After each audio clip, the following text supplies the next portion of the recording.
Les claquettes, c'est quelque chose de merveilleux parce qu'il y a à la fois l'enracinement et l'envol. C'est un côté magique de pouvoir faire des roulements avec ses pieds, de pouvoir s'exprimer autant par le physique que par le son. C'est pour ça que j'ai choisi les claquettes d'ailleurs. Les claquettes, c'est des chaussures avec des fers qui servent à faire de la percussion, on en fait ce qu'on veut. Oh. Steady now. Hold it. Music.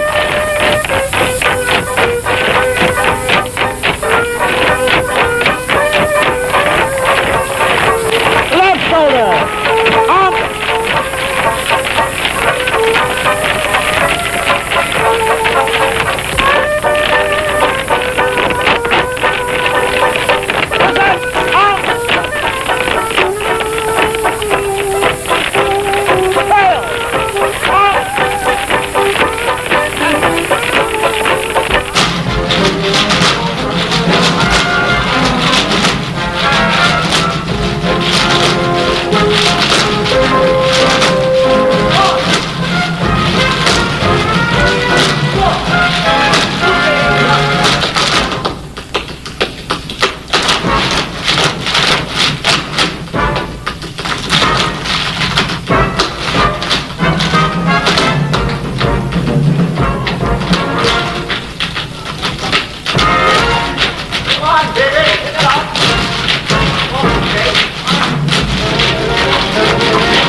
Les danses en fait ont quelque chose qui a à voir avec la pulsion de vie et en particulier tout ce qui est autour de la pulsation qui est donc cette frappe du tambour qui est reprise par les pieds des danseurs ou par les mouvements saccadés des gens qui font le breakdance par exemple dans le hip-hop et ça a vraiment à voir avec la pulsion de vie. C'est comme si le battement du cœur était traduit par ces frappes de pieds, de mains.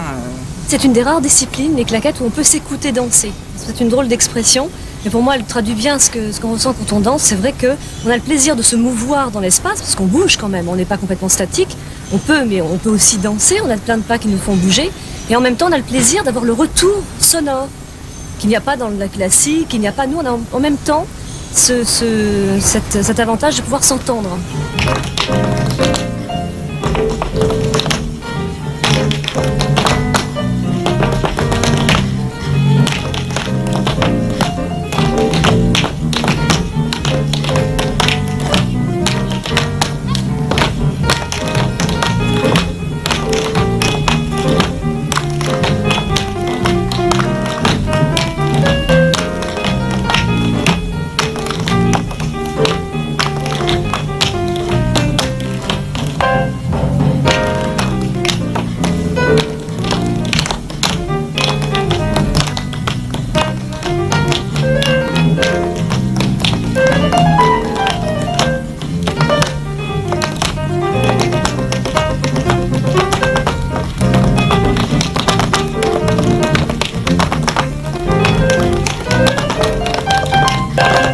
Les claquettes, c'est pas que les numéros travaillés, chorégraphiés. Il y a ça, mais il y a aussi du rythme, une connaissance, tempo. C'est le battement de cœur. Quand on danse, c'est pas qu'une chorégraphie, c'est le temps. Mon corps, ça bat, mes pieds, ça bouge. Je suis prête à aller.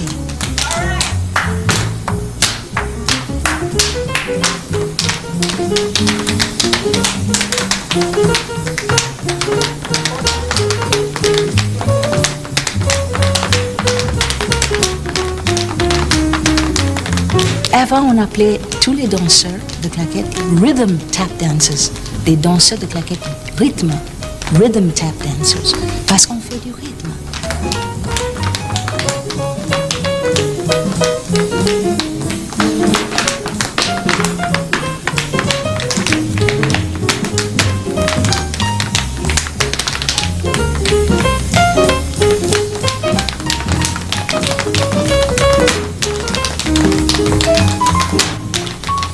claquettes, on se concentre au départ sur la technique des pieds, qui est une longue technique à apprendre. Et bien souvent, malheureusement, on se contente de ça, juste d'une certaine technique au niveau des pieds. Et c'est vrai que moi, on m'a appris que tap dance, tap c'est la partie pied et dance c'est la danse. Et donc il y a vraiment un côté danse qui reste à développer.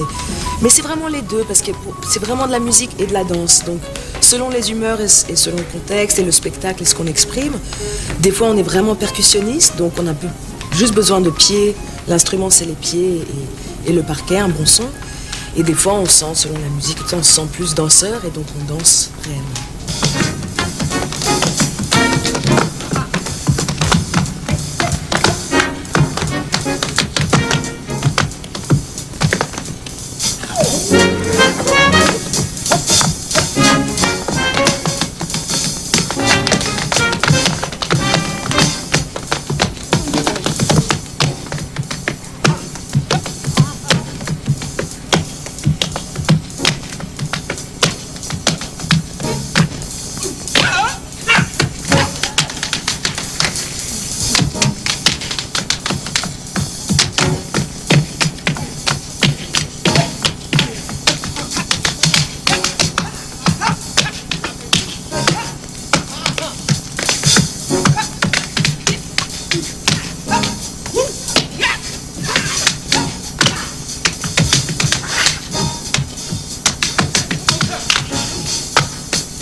En fait, les claquettes, l'invention elle-même est assez récente puisqu'elle date du début du jazz. C'est très lié à l'histoire du jazz. Par contre, avant, l'ancêtre des claquettes, c'est bien sûr toutes les danses qu'on pratique avec le pied. Donc, on peut trouver déjà au XVIIe siècle tout ce qu'on appelle les gigues irlandaises, écossaises, où les danseurs dansent avec des sabots et frappent le sol rythmiquement avec leurs sabots.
En Irlande, on continue à faire des claquettes irlandaises. Et l'instrument, claquette, n'est pas le même. C'est-à-dire que nous avons des chaussures en cuir tout à fait traditionnelles, sous lesquelles nous mettons une petite plaque d'aluminium qu'on appelle le fer de claquette. Eux, ils ont des chaussures spéciales très très rigides, de pouvoir monter sur la pointe des pieds. Et surtout, cette semelle est en bois, ils frappent le sol avec le son direct du bois de la chaussure et non pas avec le fer.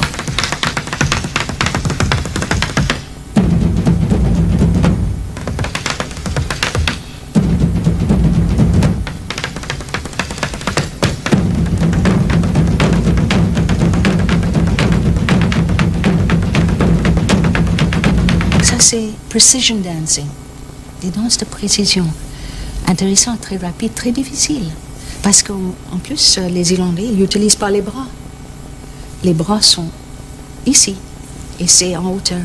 Contrairement aux claquettes américaines, le poids du corps est tout le temps au milieu, les bras tendus ou les bras à la taille, et la position des pieds est en dehors, contrairement aux claquettes américaines où on est parallèle et plié.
dancing, c'est une folk dance, c'est une danse folklorique irlandaise.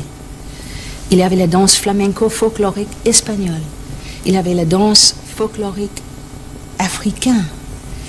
Et ces mélanges est devenu les claquettes. C'était une danse qu'on dansait dans la rue. C'était une danse pauvre. C'était une danse que les enfants faisaient pour gagner des sous. Ils n'avaient pas de chaussures. C'était une danse de vitesse. C'était une danse qui les gardait chauds en hiver. On bougeait beaucoup, on sautait. Petit à petit, c'est des jeunes danseurs qui trouvaient que quand ils avaient une paire de chaussures, ils dansaient avec des chaussures. Ça faisait un petit peu plus de bruit. Ensuite, c'est quand le monde de jazz est devenu grand en Amérique, il n'y avait pas de big band sans leur danseur de claquettes. C'était un instrument, c'était un élément important. Et c'est à cette époque que les claquettes qu'on connaît a pris une autre, a évolué différemment. C'est devenu pas que des pas de vitesse, mais des pas avec du rythme, parce que maintenant il y avait un élément musical.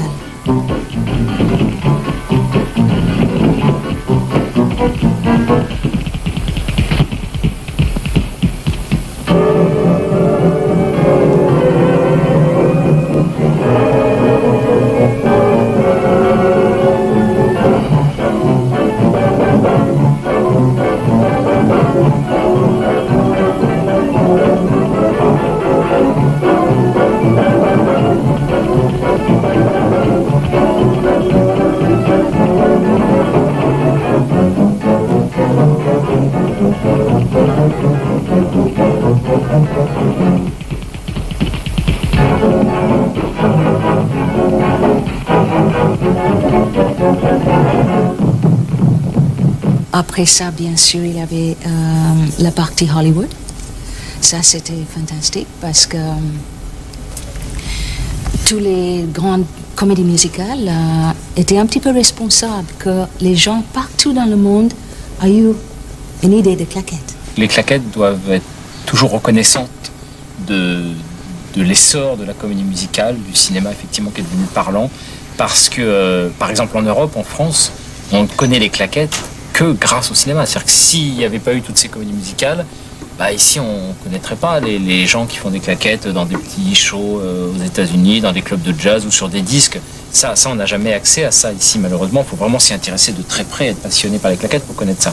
Par contre, tout le grand public connaît Fred Astaire, connaît Ginger Rogers, Sid Charisse, etc. grâce au cinéma hollywoodien, parce que effectivement, quand le cinéma est devenu sonore, on s'est dit que le meilleur moyen de mettre plein de sons dans les salles de cinéma, c'est de faire du musical, c'est d'avoir des grands orchestres, c'est d'avoir donc forcément plein de danseurs et des danseurs de claquettes.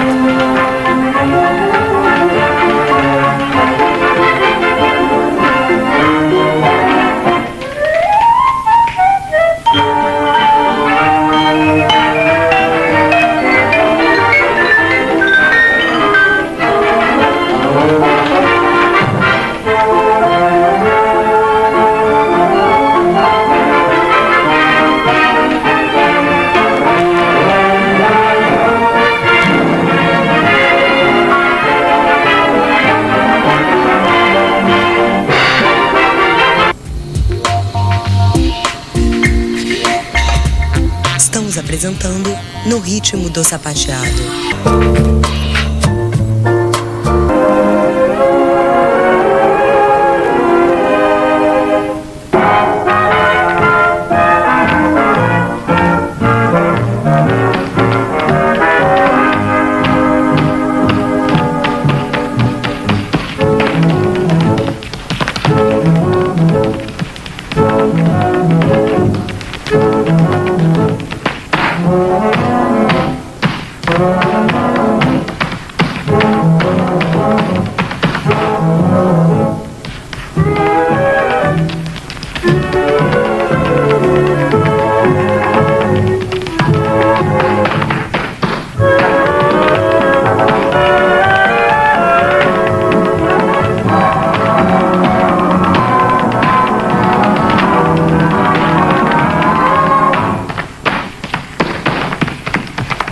Fred Astaire était un fabuleux, magnifique danseur de claquettes.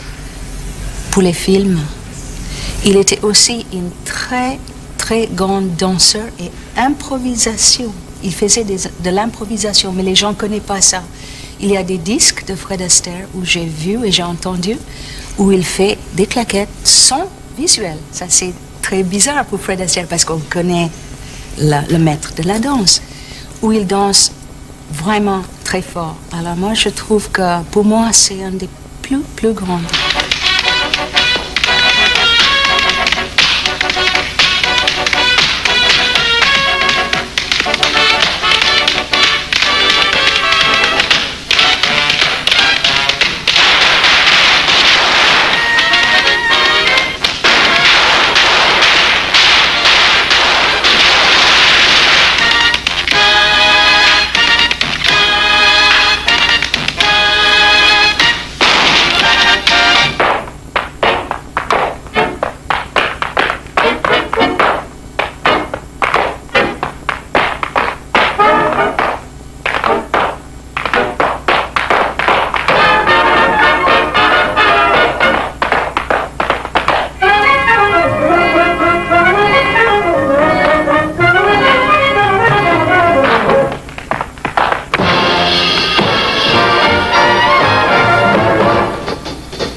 On parle beaucoup de claquettes, on parle beaucoup de tap, le film Tap. Et moi, quand j'enseigne ou quand je parle de danse à claquettes et tap dance. Parce qu'il n'y a que les pieds, et il y a aussi la danse. Et il ne faut pas oublier ça. C'est pas que les pieds, c'est le tap dance. Dance, la danse à claquettes. Ça, c'est important. Et Fred Astaire faisait ça. Il dansait. Comme beaucoup de monde, Gene Kelly. C'était une grande danseuse. Tout le monde dansait des claquettes à cette époque parce que on a utilisé pour la comédie, pour plein de choses. I'm happy again.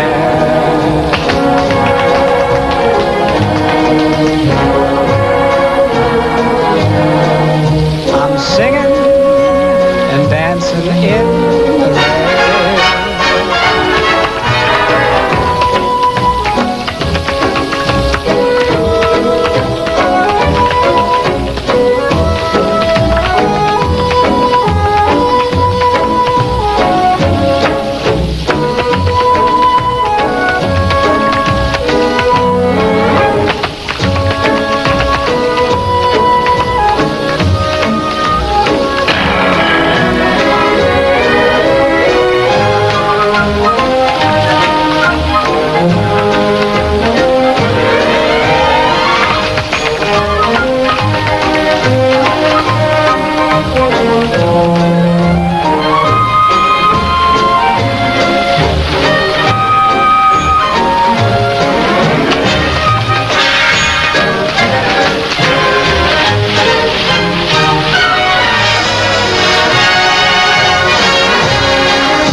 Le cinéma a donné aussi un style de claquette qui est très très intéressant, qui est le style acrobatique.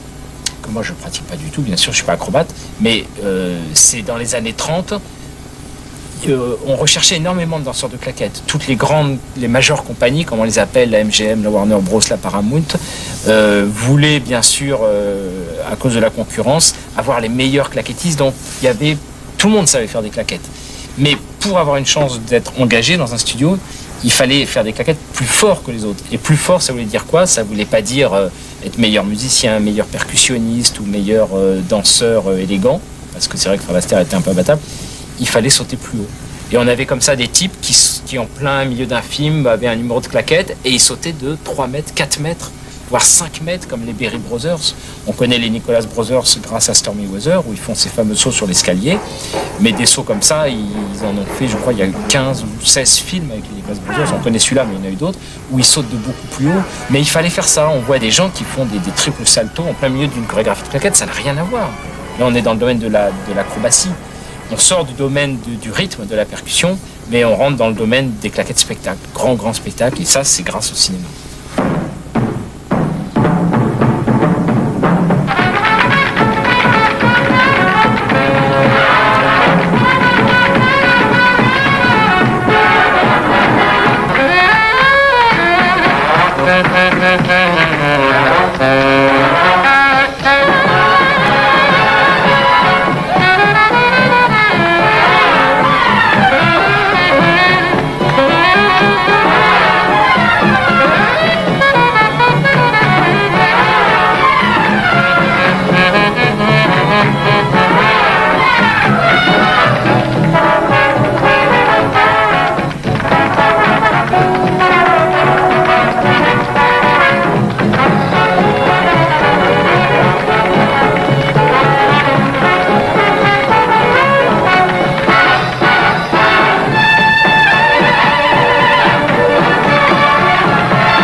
Le déclin de la comédie musicale est arrivé au moment des années 50 pour plusieurs raisons. D'une part, la raison principale, c'est qu'il y a eu la guerre et qu'il y a eu l'effort de guerre, c'est-à-dire qu'il fallait effectivement que toute l'économie américaine soit consacrée à cet effort de guerre. Donc au lieu d'avoir 40 girls en train de faire des claquettes, eh ben, on n'avait plus qu'un petit couple de danseurs de claquettes.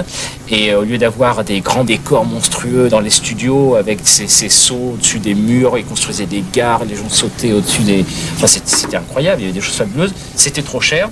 Donc on est revenu à quelque chose de plus petit. Et là, les claquettes ne passaient plus.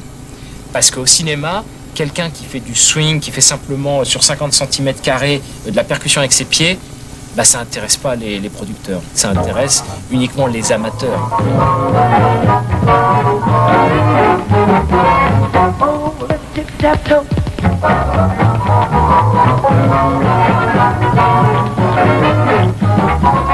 Well, that's a fact.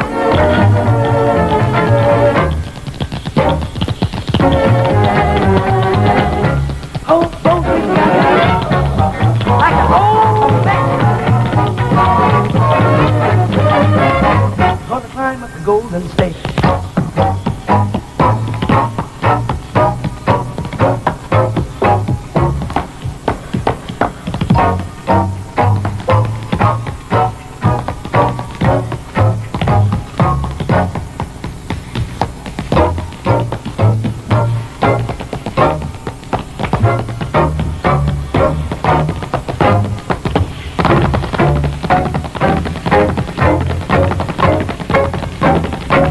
Sammy Davis est né danseur. On a vu, comme on vient de parler, à 4 ans, où il pouvait, parce qu'il avait le rythme complètement dans lui. Alors, à 4 ans, il était avec son oncle, son père et son oncle. Il pouvait danser, tout. Et ce n'était pas des danses travaillées autant comme, par exemple, les Nicholas Brothers qui ont travaillé le pas. C'était des danses chorégraphiées, importantes, très fortes, très accroupées. Sammy Davis, il dansait.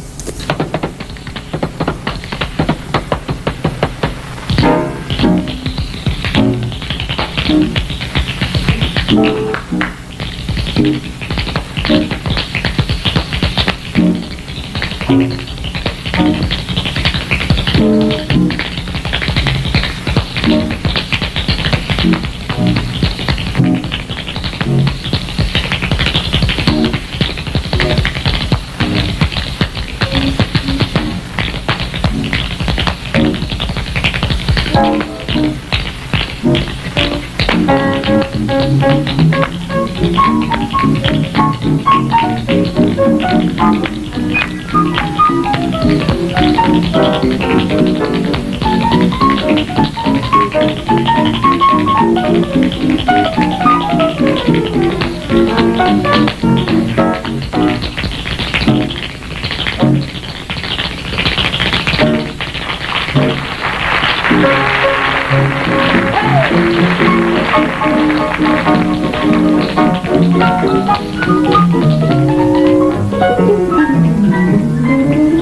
C'est lui qui a tout renouvelé.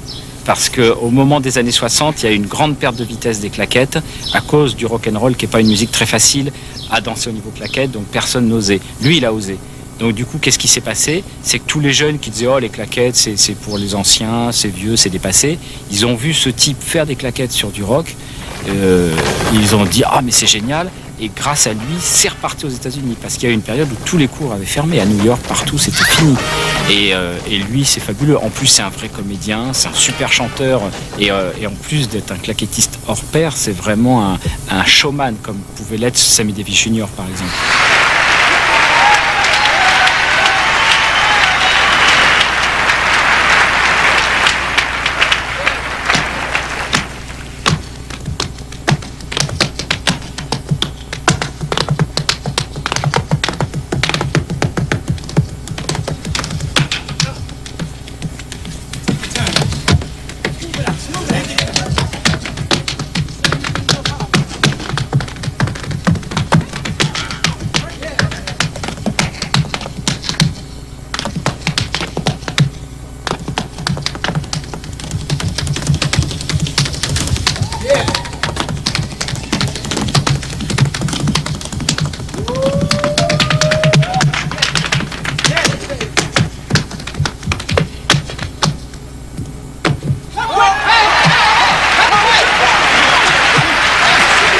Gregory Hines, je connais bien. C'est une star, d'abord. C'est un des plus grandes influences de claquettes. C'est une grande tap dancer. Mais Gregory est tellement accessible, même en privé. Il est accessible aux gens. Il est là. Ça suffit que Gregory Hines met un pied sur scène. C'est une star. Il n'a même pas besoin de danser. Et quand il danse, c'est encore plus fort. Et Gregory est devenu une star de Broadway parce qu'il a joué Sophisticated Ladies. Et quand il entre sur scène, en plus, il chante. Estamos apresentando No Ritmo do Sapateado.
les jeunes qui avaient complètement délaissé les claquettes, aux États-Unis, je parle même pas en France, qui ne savaient même pas que ça existait. Mon frère Lester, ils ne connaissent pas aux États-Unis, hein, les jeunes. Et ben ils connaissent Gregory Hines.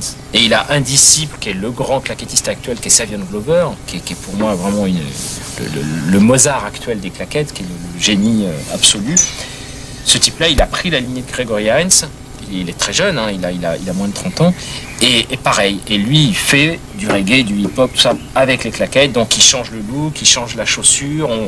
Plutôt que de prendre des chaussures en cuir, on prend des baskets, on colle des fers en dessous et on fait des claquettes dans la rue, comme à l'origine. Why don't we sit like that?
Expresses themselves very differently. I wouldn't want to put a label on any particular person to say he dances this way, and this person dances that way, as to say he dances better or worse. Moreover, be open to understanding what that person has to say with their art form, which makes Savion Glover very unique. He's truly one of the more profound artists that we have today. I think to put him in a grouping or a category, as we so often like to do, I would categorize him with that of Gregory Hines and Jimmy Slide and the Masters, because he truly is a master.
Savion Glover, pour moi, je pense à Muhammad Ali, le boxeur, un champion.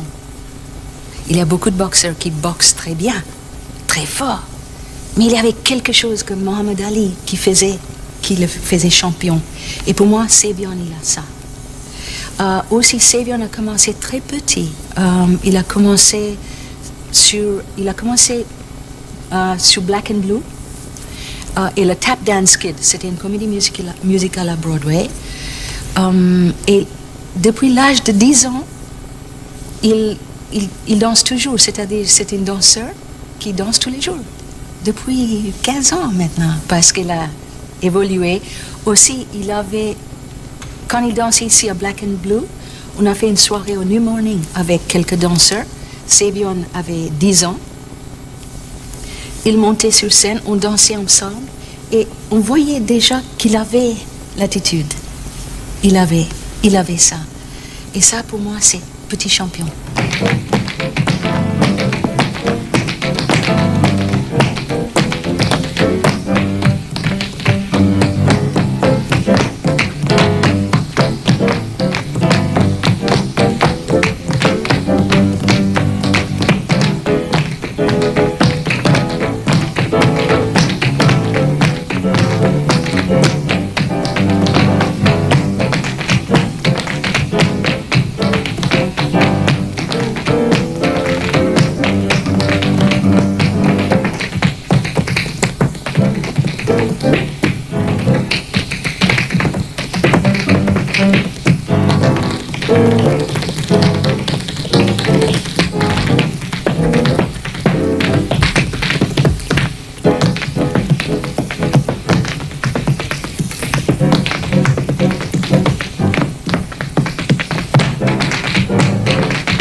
Black and Blue, c'était une revue musicale. Ils étaient obligés de commencer Black and Blue ici à Paris. Il fallait parce que les spectateurs en France étaient beaucoup plus accueillants à cette forme de revue musicale.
Ça a pris au moins 10 ans avant que Black and Blue ait grandi, a changé pour jouer sur Broadway pour une autre audience. Parce que là-bas, les spectateurs, il y a une question de racisme. Ça c'est noir, ça c'est blanc.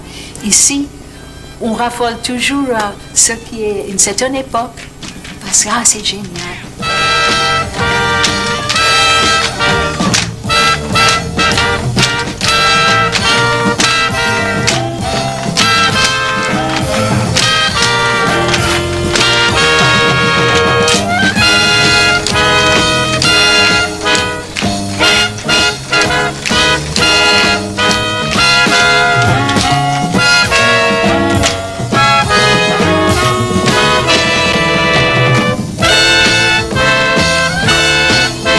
Finalement, on ne connaît les claquettes que par la comédie musicale.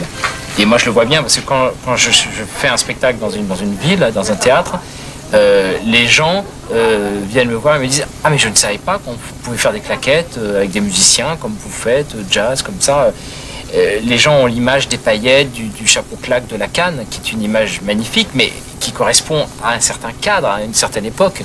Mais c'est comme si on disait, bah, la guitare, oui, la guitare c'est flamenco, point.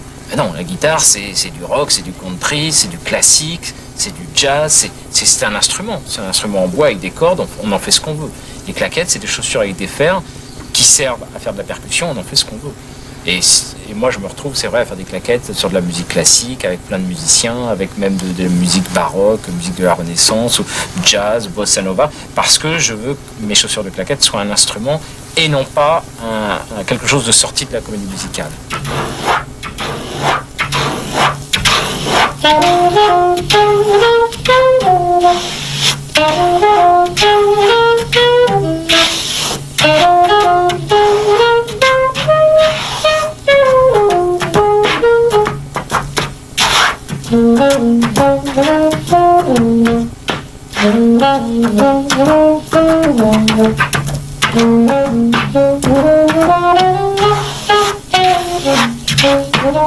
Le jazz, intimement lié aux claquettes, mais en allant un pas plus loin, c'est vrai que le jazz a donné le funk, et aujourd'hui, justement, l'évolution, pour moi, elle ne peut que se faire avec des nouvelles musiques. Après, ça ne veut pas dire qu'il faut renier le jazz, au contraire, ça fait partie, pour moi, même quand je danse sur du jazz, mais l'évolution, aujourd'hui, elle se fait aussi à la rencontre d'autres musiques qui se métissent avec le funk, avec des musiques salsa, latines, d'autres influences, tout simplement.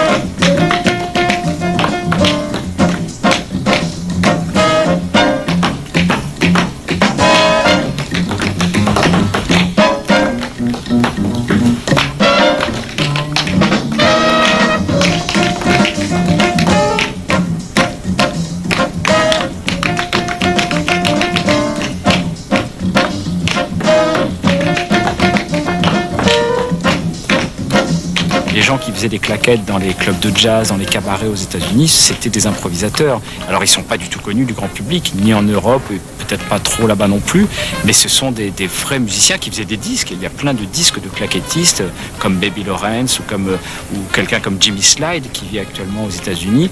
C'est un vrai batteur de jazz avec ses pieds. Et nous, c'est vrai qu'en plus de travail de la compagnie de chorégraphie, si on s'est réunis tous ensemble, c'est parce qu'on aime tous ce style-là aussi. Et surtout, c'est pour ça qu'on travaille tous aussi avec des musiciens. C'est parce que ce qui nous plaît, c'est l'échange musical. On travaille beaucoup avec l'oreille.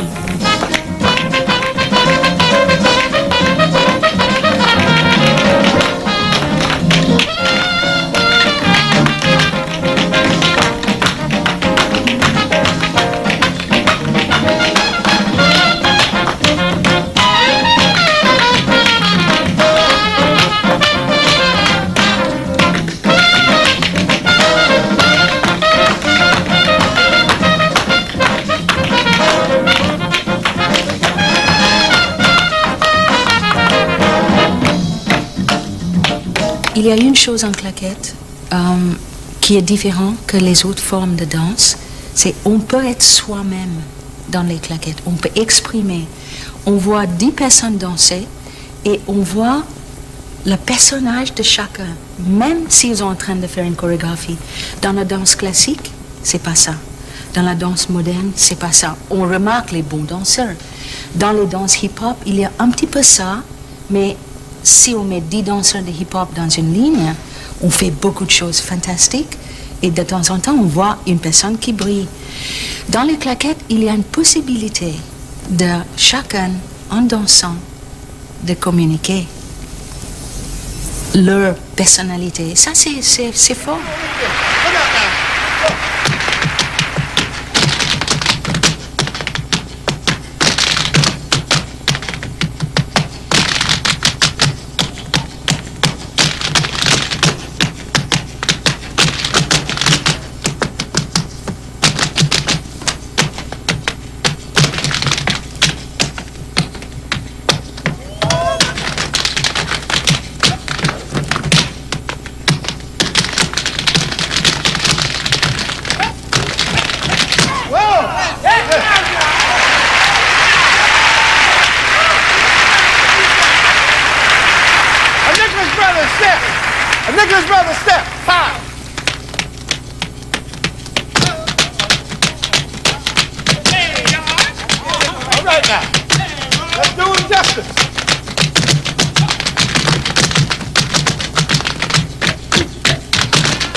Moi, je suis allé aux États-Unis il y a 10 ans, les cours étaient vides, les cours étaient fermés, et il y avait, dans un cours avancé, il y avait 3 élèves.